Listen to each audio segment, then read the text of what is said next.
Good day, everyone. I will discuss to you the concept of civil defense, National Disaster Risk Reduction and Management Council, operational policies of NDRRMC, declaration of state of calamity, Philippine geographic hazards and disaster risk profile, historic overview of disasters and exposure and vulnerability. So let's let's we start the concept of civil defense. The National Disaster Risk Reduction and Management Council, or also known as NDRRMC, or formerly known as the National Disaster Coordinating Council or NDCC, is a working group of various government, non-government, civil sector, and private sector organizations of the Government of the Republic of the Philippines established by Republic Act 10121 of 2010. It is administered by the Office of the Civil Defense under the Department of National Defense. The Council is responsible for ensuring the protection and welfare of the people during disaster or emergencies. So class, binuo ang organisasyong ito para protektahan tayong mga Pilipino o protektahan ang bawat isa sa atin sa oras ng kalamidad at sa kalamidad na ating kakaharapin. So let's now proceed to NDRRMC. The National Disaster Risk Reduction and Management Council plans and leads the guiding activities in the field of communication, warning signals, emergency, transportation, evacuation, rescue, engineering, health and rehabilitation, public education, and auxiliary services such as firefighting and the police in the country. Next, we have operational policies of NDRRNCs. Upon the declaration of state of calamity by the President, priority assistance is instantly extended to victims in terms of relief operations, medical assistance, immediate repair of vital infrastructures which were damaged by natural disasters, and resettlement of calamity victims. Calamity funds are released directly to the implementing departments and agencies. Funds released to the Department of Social Welfare and Development are used for emergency relief and rehabilitation assistance to affected areas and disasters victims.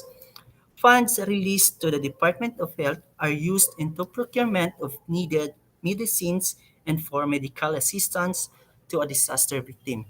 So class, hindi pa man dumating ang kalamidad sa atin ay may karapatan na tayo. May karapatan na tayong kumain, may karapatan na tayong manirahan ng pansamantala, karapatan sa mga medisina sa mga taong masusugatan o nasugatan sa gitna ng trahedya. So class, dahil sa pagdeklara pa lamang ng ating presidente, ay maglalaan na sila ng pondo para sa atin. So ito ay tinaguyod nga sa pamamagitan ng NDRRMC. So let's now proceed to declaration of state of calamity. The National Council shall recommend to the President of the Philippines the declaration of cluster of barangays, municipalities, cities, provinces, and regions under the state of calamity, and the lifting thereof based on the criteria set by the National Council. The President's declaration may warrant international humanitarian assistance as deemed necessary. The declaration and lifting of the state of calamity may also be issued by the local sanggunian upon the recommendation of the LDRRMC or Local Disaster Risk Reduction Management Council based on the result of the damage assessment and needs analysis. So class, ang ating lokal na gobyerno ay may kapangyarihan na magdeklara ng state of calamity. If nakikita ng ating gobyerno na hindi na hindi na simpleng bagay ang nangyayari sa atin kundi sobrang kalamidad ng ating tinatamasak o tinatahak ay magdideklara na ng state of calamity ang ating lokal na gobyerno para makapagpalabas sila ng pondo para sa bawat tao. So next is Philippine Geographic Hazards and Disaster Risk Profile. The Philippines is considered one of the most disaster-prone countries in the world. Its location makes it vulnerable to a variety of natural disasters. So class, pag sinabi nating vulnerable, it is open to attack or damage. So makikita naman natin sa mapa ng Pilipinas na watak-watak ang mga isla at pinalilibutan ito ng maraming tubig o uri ng tubig at dinadaanan ng daan-daang bagyo. So, lying on the western rim of the Pacific and along the circum-Pacific seismic belt, it is subject to storms, typhoons, earthquakes, floods, volcanic eruptions, droughts, and faces other natural disasters. Disasters are a serious threat to people and economic assets, particularly in densely populated areas. At least 60% of the total land area of the country is exposed to multiple hazards, and as a result, 74% of its population is vulnerable. With 268 recorded disaster events over the last 3 decades, the Philippines rank 8 according to World Bank Natural Disaster Hotspots list of countries most exposed to multiple hazards. And almost 30% of the disaster that occurred in Southeast Asia for the period of 1990 to 2009 occurred in the Philippines. So class, malaki talaga ang bahagdan na nung kinakaharap natin ang disaster nito sa period ng taong 1990 to 2000 ay malaking bahagdan na nangyari ang mga trahedyang ito sa Pilipinas. So let's now proceed to historic overview of disasters. First, earthquakes. A sudden and violent shaking of the ground, sometimes causing great destruction as a result of movements within the Earth's crust or volcanic action. The U.S. Geological Survey lists 168 significant with a magnitude of 6.5 plus on the Richter scale earthquakes in the Philippines since 1959, equivalent to an event every 2.5 years.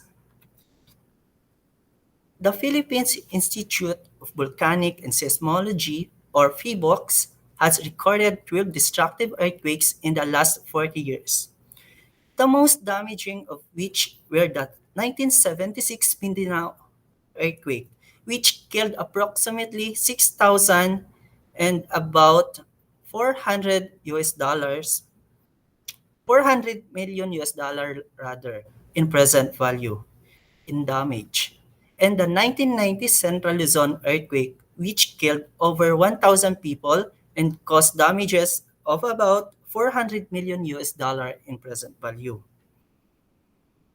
So next, we have Volcano. So class, ang larawang inyong nakikita ay aktwal na pagsabog ng Bulkang Mayon sa Mindanao.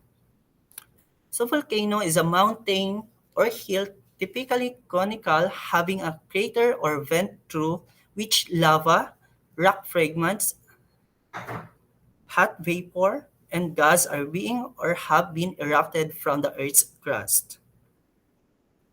Out of 220 volcanoes in the archipelago, 22 are classified as active. The most active volcanoes in the Philippines are Bulusan, Mayon, Canlaon, and Taal.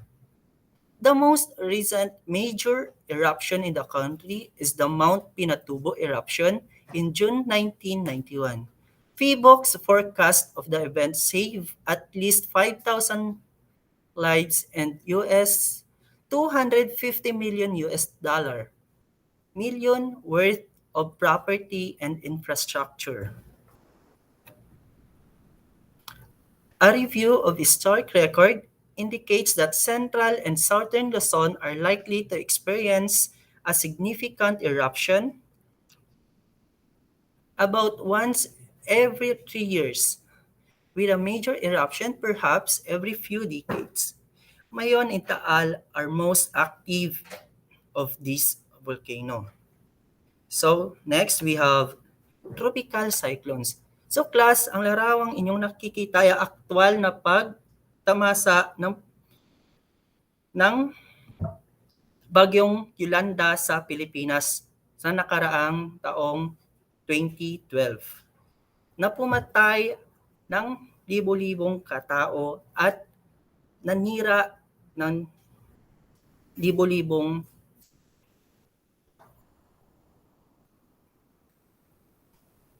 libo-libong sinasaka ng mga magsasaka. A tropical cyclones a localized, very intense low pressure with wind system forming over tropical oceans and with winds of hurricane force.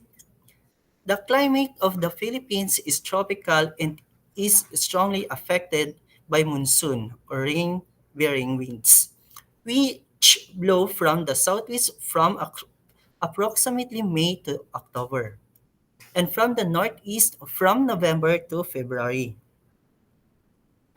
From June to December, an average of 20 typhoons hits the country accompanied by strong winds, in, intense rainfall, and flooding. 5 to 7 of which are expected to be destructive. Most storms come from the southeast, with their frequently generally increasing from south to north. Luzon has significantly higher risk than the southern part of the country, where typhoons are heaviest in Samar, Leyte, Eastern Quezon Province, and the Batanes Islands. So next, we have flooding. An overflowing of a large amount of water beyond its normal confines, especially over what is normally dry land. Floods are usually triggered by typhoons, tropical depressions, and continuing heavy rains. They are also triggered by man-made causes such as dam failures, blockage of waterways by garbage, and improper design of street drainage. So let's now proceed to exposure and vulnerability.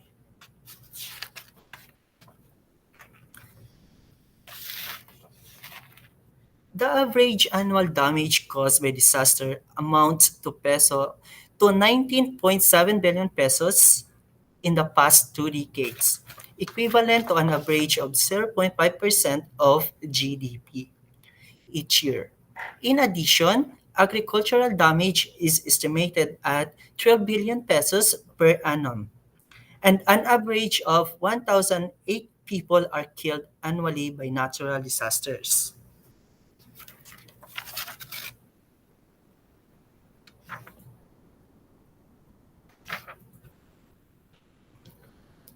Typhoons are the most frequent and the most damaging of all natural disasters in the Philippines.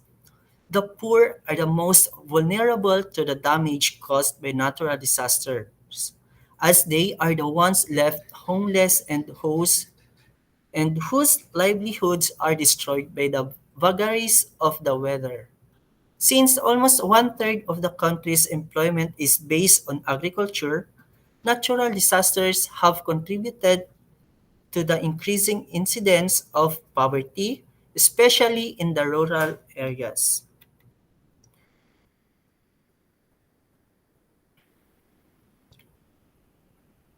As a result of 121 disasters that struck the country from 2000 to 2008, More than 36 million people were affected.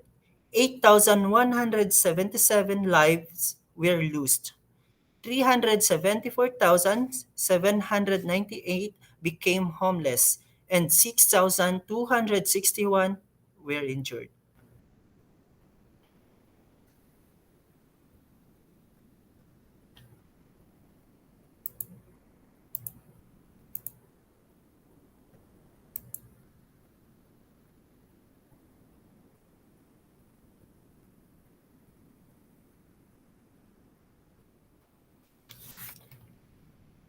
Sir, kung i-start recording ko mo automatic save ra.